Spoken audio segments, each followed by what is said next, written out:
নমস্কার, আমি ডাক্তার অনিরুদ্ধ দে, consultant homeopath.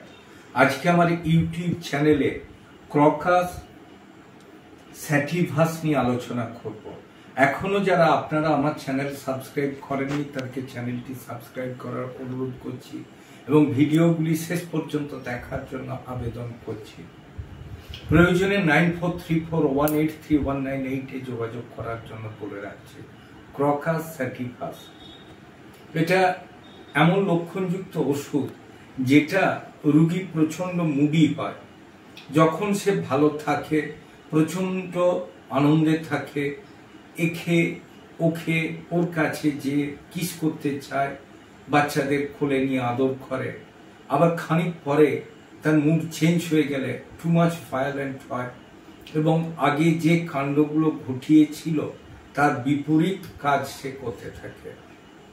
অসহ্য মাথার যন্ত্রণায় রোগী ভোগে, বেশিরভাগ ক্ষেত্রে হয় ক্লাইমেক্টারি ফেজে। যখন মাথার যন্ত্রণা হয়, টু মাচ ভায়োলেন্ট হয়ে যায়, একদিনে তো মাথার যন্ত্রণা কমেই না, 3 থেকে 4 দিন পরে আস্তে আস্তে মাথার যন্ত্রণা কমে।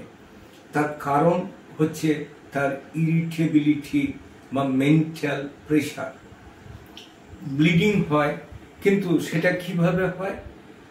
যেটা শরীর খারাপের সময় মেয়েদের ব্লিডিং হয়, কালো এবং পেটে লাগা এবং এত কষ্ট পাওয়া যে বলে বোঝানো যায় না, এবং যে খুব বেশি হয় তাও না, কিন্তু কষ্টদায়ক জায়গায় থেকে যায়।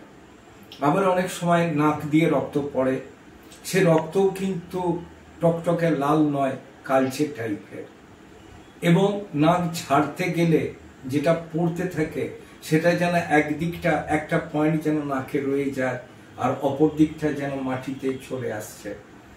সব সময় সে একটা অসুস্থতা বোধ করে এবং তার টেম্পারমেন্ট সব সময় চেঞ্জেবল, এবং সে কখনো ভালো আবার কখনো খারাপ। এবং আরেকটা জিনিস কি, এত মুডি যে তার ফ্যামিলি মেম্বাররা তার সাথে ঠিক কোঅপারেট করতে পারে না।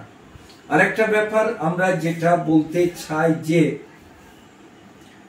যে হিস্টেরিক প্রবলেম থাকে, কোনো কিছু দেখে বা করে হঠাৎ যেন ইমোশনাল হয়ে সে যেন অজ্ঞানের মতো হয়ে যায়, খানিক পরে সে যেন আবার সম্বিত ফিরে পায়।